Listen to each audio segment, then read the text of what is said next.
अस्सलामुअलैकुम वरहमतुल्लाहि वबरकातुह। हेलो दोस्तों, भाइयों और बहनों, ये यूट्यूब पर मेरी पहली वीडियो है और टाइटल जैसा आपने देख लिया कि my purpose to get into YouTube, कि यूट्यूब पर आने का मेरा मकसद क्या है। रीज़न्स बहुत सारे थे। पहले तो मैंने सोचा कि यूँ ही वीडियो बना कर डाल दूँ, लेकिन एक यूट्यूब पर आने के लिए वाकई थोड़ी सी मेहनत तो करनी पड़ती है। जो आपको कंटेंट लाना है उसको लिखना पड़ता है। तो यूट्यूब पर आने का मेरा मकसद क्या है, आज मैं इसको थोड़ा सा वाज़ेह करना चाहता हूँ, एक्सप्लेन करना चाहता हूँ। और उसमें हो सकता है कि आप लोगों के लिए भी कुछ लेसन्स हों, या आप में से भी कुछ लोग जैसे आना चाहते हैं यूट्यूब पर, लेकिन वो कुछ हेजिटेट करते हैं, कुछ सोच कर नहीं आते। तो हो सकता है उन रीज़न्स में आपके पास भी आपके भी कोई रीज़न हो। तो कुछ रीज़न्स हैं जिसकी वजह से मैं आना चाहता हूँ, और कुछ रीज़न्स थे जिसकी वजह से मैं आना नहीं चाहता था, लेकिन वो मेरे गलत नज़रियात थे, गलत रीज़न्स थे, और फिर वो सही हुए तो मैंने सोचा कि जो है। तो सबसे पहले शुरुआत करते हैं। मैंने हालांकि स्क्रिप्ट लिखी हुई थी, जो स्क्रिप्ट जो मैंने उसका कंटेंट लिखा था, उस कंटेंट के हिसाब से मैं एक एक चीज़ को एक्सप्लेन करता हूँ। तो कंटेंट मेरे सामने ही रखा हुआ है, तो उसमें से एक एक चीज़ देख कर हम एक्सप्लेन करेंगे। सबसे पहली चीज़ जो मैंने लिखी थी कि हर इंसान अपनी ज़िंदगी के हर स्टेप में, हर फेज़ में कुछ एक्सपीरियंस करता है। तो इसमें यह था कि यूट्यूब पर क्यों आया मैं। सबसे पहली चीज़, हर इंसान जो है अपनी लाइफ में कुछ एक्सपीरियंस करता है, हर फेज़ में, अपनी लाइफ के हर मरहले में कुछ ना कुछ एक्सपीरियंस करता है। तो मैं भी कुछ चीज़ें एक्सपीरियंस करता हूँ, हर रोज़ नए नए एक्सपीरियंसेस होते हैं। और तो मैंने सोचा कि यार ये एक्सपीरियंसेस जो मुझे होते हैं मैं अपने दोस्तों को बता देता हूँ, मैं खुद सोच लेता हूँ, लेकिन हर रोज़ मैं बदल रहा हूँ, मेरी सोच बदल रही है, मेरी पर्सनैलिटी बदल रही है, मेरे उसने सोचने का अंदाज़ बदल रहा है, तो मेरे तजुर्बे बदल रहे हैं। तो मैंने सोचा कि यार क्यों ना मेरी हर ज़िंदगी के हर रोज़ के एक्सपीरियंस को, जिसको मैं आज से 1 साल के बाद वैसे नहीं बयान कर सकता जैसे मैं आज बयान कर रहा हूँ, वैसे महसूस भी नहीं कर सकता, फ़ील नहीं कर सकता जैसे मैं आज फ़ील कर रहा हूँ। तो अपने आज के एक्सपीरियंस को, अपने कल के एक्सपीरियंस को उसी वक्त बताने में जो मज़ा है और जो फीलिंग है, वो 1 साल बाद 2 साल बाद नहीं आ पाती है, और उतनी अच्छी तरह आदमी एक्सप्लेन भी नहीं कर पाता। तो इसलिए मैंने सोचा कि जो है यूट्यूब पर एक चैनल बनाया जाए और अपने एक्सपीरियंसेस को लोगों के साथ शेयर किया जाए, और इस तरह से ख़ुद भी अपने एक्सपीरियंसेस से, अपनी लाइफ के हर फेज़ से अवेयर रहा जाए। तो ये था पहला रीज़न। सेकंड रीज़न पर आते हैं। सेकंड रीज़न है कि जब इंसान कुछ किसी को टीच करता है, किसी को कुछ सिखाता है, तो जब वो किसी को सिखाता है as a leader, as a coach या एज़ ए टीचर, तो पहले वो ख़ुद तैयारी करके आता है। और जब भी वो उसके अंदर कुछ कमी आने लगती है, तो वो ये सोच कर कि यार मैं सिखा रहा हूँ किसी को, मेरे स्टूडेंट्स हैं या लोग मुझे देख रहे हैं, तो मुझे अपडेट रहना चाहिए, मुझे प्रोग्रेस करना चाहिए। तो आई थिंक कि अगर इंसान एक एज़ ए लीडरशिप खुद को प्रेजेंट करता है, अपने आप को ये समझता है कि यार मुझसे लोग लर्न कर रहे हैं, तो वो इसलिए भी लर्न करता है ताकि लोग उसको देखकर सीख रहे हैं। वो एक as a leader, as a coach, as a teacher लोगों की नज़र में है। तो आई थिंक ये भी एक रीज़न हो सकता है। तो मैंने यूट्यूब को ही रीज़न बनाया ताकि यूट्यूब पर जब लोग मुझे देखें, चाहे वो 2 लोग ही क्यों ना हो, 3 ही लोग क्यों ना हो, 4 ही लोग क्यों ना हो, कितने भी लोग हों, जब लोग मुझे देखें तो मुझे ये रहे कि यार मुझे अपडेट रहना चाहिए, मेरा थिंकिंग प्रोसेस सही होना चाहिए, मेरा सोचने का तरीका, मेरी आदतें, ये सारी चीज़ें बिल्कुल सही होनी चाहिए, ताकि मैं उस एक्सपीरियंस के अकॉर्डिंग लोगों को गाइड कर सकूं, लोगों को लीड कर सकूं। तो एक रीज़न ये भी था। तीसरा रीज़न ये था कि जो एक रीज़न था पहले जिसकी वजह से मैं यूट्यूब नहीं स्टार्ट कर रहा था, वो ये था कि पहले ये समझता था कि किसी ख़ास टॉपिक को पहले चूज़ कर लिया जाए। मतलब यूट्यूब पर चैनल लोग बना लेते हैं, यूँ ही बस बना लिया चैनल, अब उस पर सब्सक्राइबर उनको चाहिए, व्यूज़ चाहिए, वगैरह वगैरह। तो मैं सोचता था कि शायद यूट्यूब पर आने से पहले मुझे सोच लेना चाहिए कि मुझे किस टॉपिक पर बात करनी है, मुझे किस नीच में जाना है, तो हालांकि ये गलत नज़रिया था। यूट्यूब आई थिंक कि आप अपना ऑफिशियल चैनल बनाओ, अपने नाम से बनाओ और उस पर अपने रोज़ का एक्सपीरियंस शेयर करना शुरू कर दो। और ख़ास टॉपिक कोई नहीं होता है। आप जिस दिन से यूट्यूब पर आ गए और आपने जो एक्सपीरियंस अपना शुरू कर यहाँ पर शेयर किया, वही आपका टॉपिक है, क्योंकि वही आपकी पर्सनैलिटी है, वही आपकी शख्सियत है और वही आपका एक्सपीरियंस वो है। तो वही आप हो, वही आप हो, जो आपका एक्सपीरियंस है, जो आपका नज़रिया है, जो आपकी बात है, आप वही हो। तो आप जो हो आप उसको प्रेजेंट करो, वही आपका टॉपिक है। तो मैंने सोचा कि यार ये बात सही नहीं है। और रहा मसला किसी एक मकसद के तहत टॉपिक, किसी एक मकसद के अकॉर्डिंग टॉपिक को चूज़ करना और फिर यूट्यूब पर चैनल बनाना, तो हमने कहा कि अगर ऐसी बात है तो हम बाद में अगर कोई ऐसा टॉपिक आता है या कोई ऐसा पर्पज़ मेरी लाइफ में आता है जिसको मुझे पूरी अपनी ज़िंदगी में आगे लेकर चलना है, तो बाद में यूट्यूब पर वो भी लेकर चले आएंगे। बस एक प्लेटफॉर्म को शुरू करना या एक इनिशिएटिव लेना, मैंने ये समझा कि ये ज़रूरी है। क्योंकि मैंने देखा है संदीप महेश्वरी सर को और इसी तरह से बहुत से लोगों को, उन्होंने यूट्यूब स्टार्ट किया था। पहले वो कुछ और करते थे, जैसे रणवीर इलाहाबादिया है, संदीप महेश्वरी है, या और बहुत सारे लोग हैं। उन्होंने यूट्यूब शुरू किया था एक पर्पज़ के लिए। तो पर्पज़ तो कहीं ना कहीं नीश उनकी वहीं मिलती है ये जाकर, लेकिन उन्होंने तरीके बदलते रहे, वो लोगों को अलग तरह से सिखाने की कोशिश करते रहे। तो वो चीज़ हमारे यहाँ भी होती रहेगी, लेकिन एटलीस्ट इनिशिएटिव मैंने लिया और ये मेरी पहली वीडियो इनिशिएटिव लेने के लिए ही है। तो ये तीसरा मेरा रीज़न था। चौथा रीज़न है कि हम हर ज़िंदगी के हर फेज़ में हम तरक्की करते रहते हैं और हम अपने नज़रियात में, अपने स्टैंड पॉइंट्स में, अपने पॉइंट्स ऑफ व्यूज़ में हम गलतियाँ करते हैं, मिस्टेक्स करते हैं। तो यूट्यूब पर वीडियो बनाने का मेरा मकसद ये था कि मेरी गलतियाँ लोगों को दिखें, लोग उसको पॉइंट आउट करें और इस तरह से मेरी गलतियाँ मुझ पर वाज़ेह हों और मुझे याद हो कि मैंने अपनी ज़िंदगी के उस मरहले में क्या गलती की थी और उस गलती की वजह से मेरा क्या लॉस हुआ था।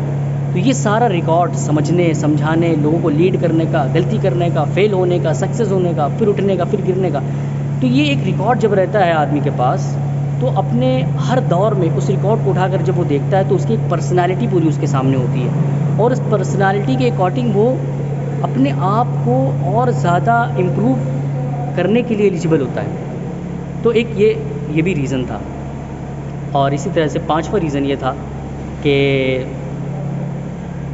जो हम गलत नज़रियात या गलत पर्सपेक्टिव्स हमारे होते हैं डिफरेंट टाइम्स में, तो जब आप उसको लोगों के सामने रखते हैं तो लोग अपना अपना ओपिनियन शेयर करते हैं। तो उससे क्या होता है कि उससे या तो आपका नज़रिया अगर गलत है तो वो चीज़ वाज़ेह हो जाती है, वो चीज़ पता चल जाती है, और अगर सही है तो लोग डिफरेंट एग्जांपल्स के थ्रू बता देते हैं आपको कि ये आपका नज़रिया है, ये गलत था या इस वजह से ये गलत है। तो एक तरह आपकी गलती वाज़ेह हो जाती है और आपका कोई नज़रिया अगर सही है तो लोग उसको वैलिडेट कर देते हैं और उसको सही बता देते हैं। तो उसके ज़रिए से आप अपने नज़रिए पर और ज़्यादा एक तरह से पुख्ता हो जाते हैं। इसी तरह से छठा रीज़न ये है कि पहले मैं ये समझता था, और ये बहुत बहुत दिलचस्प रीज़न है, इसको आप सुने। पहले मैं समझता था कि सच्चाई को पूरी तरह से तलाश कर लिया जाए। तो सच्चाई को जब पूरी तरह से तलाश कर लेंगे, ट्रुथ जब मिल जाएगा, तब यूट्यूब पर आएंगे सच्चाई को लेकर। तो सच्चाई की सच्चाई आज आज सच्चाई की सच्चाई मुझे पता चल गई। देखिए सच्चाई क्या है। इंसान जिस वक्त होश में आता है, अपनी ज़िंदगी जब पैदा होता है, उसके बाद जब उसकी एक उम्र हो जाती है, एक एज हो जाती है, जब वो होश में आता है, तो उस वक्त भी अगर वो पूरी की पूरी ज़िंदगी झूठ में गुजार रहा है, कोई ना कोई सच तो होता है जिसमें वो जी रहा होता है, एक सच्चाई उसके पास ज़रूर होती है।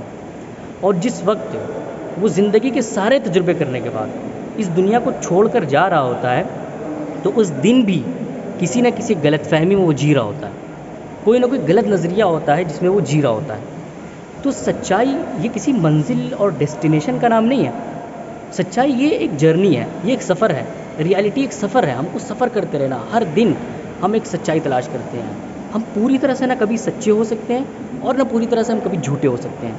तो ये बात झूठ थी जिसको मैं समझता था कि सच्चाई को तलाश करने के बाद मैं यहाँ पर आऊँगा। तो मैं कुछ सच्चा भी हूँ, बहुत कुछ झूठा भी हूँ। तो अपने झूठ आपके सामने रखूँगा, आप उसको सच बनाएंगे और बताएंगे कि क्या झूठ है, क्या मेरी गलत बात है, और इस तरह से हम रियलिटी के सफ़र में एक साथ चलेंगे। तो ये एक रीज़न था जिसकी वजह से मैं रुका हुआ था, लेकिन ये रीज़न गलत था, तो इसको मैंने समझा और इसको हटा दिया मैंने। और मैंने सोचा कि नहीं, ये इनिशिएटिव लेना चाहिए और अपनी ज़िंदगी के इस झूठे मरहले को, जिसमें मैं समझता हूँ कि शायद मुझे ट्रुथ नहीं मिला है, इस झूठे मरहले को भी लोगों के सामने रखना चाहिए। ख़ुद को भी ये दिखाना चाहिए कि देखो इस झूठे मरहले में तुम कैसे जी रहे थे। तो ये मेरा 7वां रीज़न था। 8वां रीज़न मेरा ये है कि जो शायद मेरे यूट्यूब का नाम हो या कवर पेज पे वो में बड़ा लिखा हो, वो है, शायद लिखा हो शायद ना भी लिखा हो, लेकिन ये 8वां रीज़न है, 7वां रीज़न है। Seek the reality, face the reality, embrace the reality, spread the reality. या यूँ कह लीजिए, seek the truth, face the truth, embrace the truth, spread the truth. पहले सच को तलाश करना है, फिर कोई भी सच्ची बात अगर आपको मिल जाए तो उससे डरना नहीं है, क्योंकि सच में कड़वाहट होती है। इंसान को जब कोई सच्चाई मिल जाती है तो वो नज़रें चुराने लगता है, क्योंकि उसमें वहाँ पर उसको सेक्रीफाइस देनी होती हैं, उसको कुछ कुर्बानियाँ देनी पड़नी होती हैं। तो इसलिए वो सोचता है कि यार जितना दूर रहो सच्चाई से उतना ही बेहतर है, तो वो नज़रें चुराता है। और 99% लोग ऐसे हैं जो झूठ में ज़िंदगी गुजार रहे हैं, भ्रम में है वो, और उनकी ज़िंदगी में कुछ भी मिठास नहीं है, कड़वाहट है, झूठ की कड़वाहट, लेकिन उसको वो मिठास समझ रहे हैं। क्योंकि सच्चाई की कड़वाहट जो दिखने में तो कड़वाहट है, लेकिन अंदर से बड़ी मीठी होती है, उसको वो इग्नोर कर रहे हैं, सच्चाई की कड़वाहट को इग्नोर कर रहे हैं। तो फेस द रियलिटी, जब ट्रूथ मिल जाए आपको तो आप उसको फेस करें। फेस जब आप करेंगे थोड़ी देर तक, तो उसके बाद आप उसको गले लगा लें। गले लगाने का मतलब उसको एक्सेप्ट ना करें, उसको गले लगा लें, एम्ब्रेस द ट्रूथ। आप उसको अपनाएं और जो कुछ ट्रूथ आपसे मांग रहा है, सेक्रीफाइस मांग रहा है, दे दें। आप उससे प्यार करें, आपसे आपकी ज़िंदगी मांग रहा है, दे दें। आपसे आपका माल मांग रहा है, आपकी जान मांग रहा है, जो मांग रहा है आप दे दें। लेकिन उसके बदले में ट्रूथ आपको जो कुछ देगा, शायद आपकी सोच से बहुत बढ़कर होगा। तो और फिर आखिर में स्प्रेड द ट्रूथ। जब आपको ट्रूथ मिल जाए, आप ट्रूथ को फेस कर लें, उसकी कड़वाहट को बर्दाश्त कर लें, उसको गले से लगा लें, तो उसके बाद आप ट्रूथ को लोगों को भी बताएं ये ट्रूथ है, और ये भी बताएं लोगों को कि ये कड़वा है बट मीठा है। तो seek the truth, face the truth, embrace the truth and spread the truth. ये मेरा 7वां रीज़न था। एंड 8वां एंड लास्ट रीज़न जो मेरा है, अच्छा इसके अलावा भी 10-15 रीज़न हो सकते थे, लेकिन चूँकि मुझे इनिशिएटिव लेना था, इसीलिए मैंने बहुत लंबी चौड़ी स्क्रिप्ट तैयार नहीं की। छोटी सी स्क्रिप्ट तैयार करके मैंने सोचा कि बस इसको आपके सामने रख दिया जाए। तो जो आखिरी जो मेरा रीज़न है वो है, पहले ही मैं समझता था कि मैं बिल्कुल परफेक्ट हो जाऊँ। मतलब पहले मैं ये समझता ये था कि मेरी आदतें, मेरी हैबिट्स, मेरा नेचर, हर चीज़ जब बिल्कुल परफेक्ट हो जाएगा उसके बाद हम यूट्यूब पर आएंगे। तो perfection it's also not a destination, ये भी जर्नी है। परफेक्शन भी कोई डेस्टिनेशन नहीं है। परफेक्शन कह लो या आप नॉलेज कह लो या आप ट्रूथ कह लो, ये सब कुछ, ये कोई डेस्टिनेशन नहीं है। आप पहुंच नहीं सकते आखिरी हद तक। आप ट्रूथ को बेसिकली तो पा सकते हो कि हाँ ये ट्रूथ है, बेस में जाकर, यानी बिल्कुल बुनियाद में। आई मीन कि मैं एक इंसान हूँ, ये एक ट्रूथ है, बट क्या मैं एक बुरा इंसान हूँ? क्या मैं एक अच्छा इंसान हूँ? क्या मैं डरने वाला हूँ? क्या मैं शर्माने वाला हूँ? क्या मुझे ये चीज़ अच्छी लगती है? क्या ये चीज़ मुझे बुरी लगती है? क्या माल मेरे लिए खुशी है? क्या अगर शोहरत मुझे मिल जाएगी तो मुझे सुकून मिल जाएगा? क्या सुकून की कोई हकीकत है? क्या खुशी को पाने के लिए उसका पीछा करना पड़ता है? क्या कोई भी चीज़ हासिल करने के लिए उसके लिए टेंशन लेनी पड़ती है, दिन रात उलझन में रहना पड़ता है? ये सारी चीज़ें हैं जो हमें यहाँ पर टैकल करनी है। तो परफेक्शन हो या ट्रूथ हो या नॉलेज हो, इसकी कोई डेस्टिनेशन नहीं है, ये एक जर्नी का नाम है, और इस जर्नी को सारी ज़िंदगी जीना है। तो जब ये जर्नी है तो इस जर्नी में मैं मरते दम तक भी जर्नी में हूँ और आज भी मैं जर्नी में हूँ। अगर आज मैं जर्नी में हूँ तो क्यों ना इस जर्नी की शुरुआत आज से ही मैं यूट्यूब के थ्रू लोगों के साथ अपने पर्सपेक्टिव, अपने नज़रियात को शेयर करने के थ्रू आज ही इसको शुरू किया जाए। तो ये थी वीडियो, ये थी रीज़न्स, ये था मेरा पर्पज़ यूट्यूब पर आने का, जो आपके सामने मैंने रखा, कोशिश की। पहली वीडियो थी, बहुत सारी गलतियाँ हुई होंगी और बहुत सारी गलत बातें भी निकल गई होंगी, कुछ तरीके भी रहे होंगे गलत। तो बहरहाल नेक्स्ट वीडियो हो सकता है कि 1 हफ़्ते, 2 हफ़्ते, 3 हफ़्ते बाद, 4 हफ़्ते बाद, या महीने भर बाद, या साल भर बाद आए, क्योंकि जब कोई नया एक्सपीरियंस होगा मैं कोशिश करूँगा कि मैं उसको यूट्यूब पर डालूँ फ़ौरन, कोई नया एक्सपीरियंस। अब ये नया एक्सपीरियंस कभी कभी रोज़ नहीं होता है, हफ्ते में, 2 हफ्ते में, 3 हफ्ते में एक बार होता है। तो जब भी होगा उसको यूट्यूब पर कोशिश करूँगा डालने की, अगर मुझ में स्ट्रेंथ हुई, ताकत हुई तो गाइज़ चलें फिर, आज की वीडियो यहीं तक थी। फिर मिलते हैं अगली वीडियो के लिए। अस्सलामु अलैकुम वरहमतुल्लाहि वबरकातुहू।